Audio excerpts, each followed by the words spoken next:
সর্বপ্রথম আল্লাহ তাআলা যেন আমাদের রমাদান আমলকে কবুল করেন, এর জন্য দোয়া এখনও দেওয়া অব্যাহত রাখতে হবে।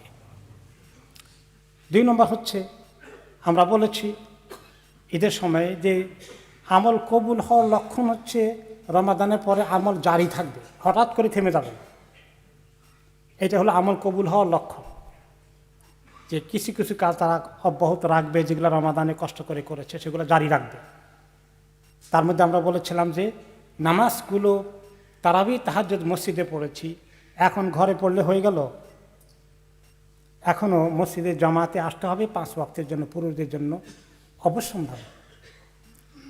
এরপরে আমরা তাহাজ্জুদ পড়তে মসজিদে এসেছি, তাহাজ্জুদ কি ঘরে পড়া যাবে না? এখন পড়তে হবে।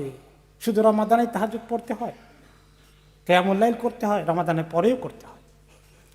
কোরআন তেলাওয়াত কি রমাদানে শুধু খতম করতে হবে, সারা বছর দরকার নাই? আর এইটা লক্ষণ যদি এখনও জারি রাখি, খতম হয়তো 1 মাসে হবে না, 2 মাস 3 মাস লাগুক, কিন্তু খতম জারি আছে।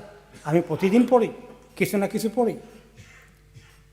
জিকির, দোয়া, ইস্তিগফার তো সারা দিন রাত আমাদের যখনই সুযোগ আছে করা দরকার। হাঁটতে হাঁটতে বিনা উযুতে হয়ে যায়, যাওয়ার পথে, আসার পথে। হ্যাঁ, এই যে আল্লাহকে স্মরণ করা।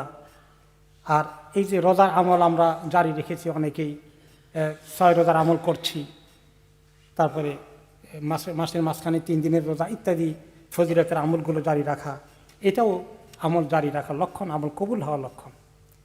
আল্লাহ তাআলা আমাদেরকে আসলে প্রত্যেকটি মাসেই আমল দিয়েছেন, প্রত্যেকটি রাতেই আমল আছে, প্রত্যেকটি দিনেই আমল আছে।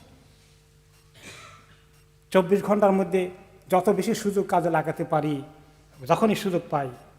এই জন্য অনেকেই যারা দেখবেন অনেক বেশি অগ্রসর ছিলেন রমাদান মাসে, রমাদানের পরে ধপ করে থেমে যান, তাদের ব্যাপারে হাসান বসরি রহমতুল্লাহ আলাইহি বলেন যে আল্লাহ তাআলা এরা হচ্ছে ভালো মানুষ না, যারা এরকম রমাদানের পরেই একদম টোটালি সব কিছু মনে হয় ক্লোজ করে ফেললো, আর আগের মতো মোটেই নাই। এরা ভালো মানুষ নয়, এরা আল্লাহকে চিনেনি, এরা আল্লাহকে রমাদানেই চিনে শুধুমাত্র, তারপরে আর চিনে টিনে না। তারপরে তিনি বললেন যে আল্লাহ তাআলা মুমিনের আমলের সমাপ্তি টানেন নাই মৃত্যুর আগ পর্যন্ত। আল্লাহ তাআলা বলেছেন তোমার রবের ইবাদত করা মউত আসা পর্যন্ত।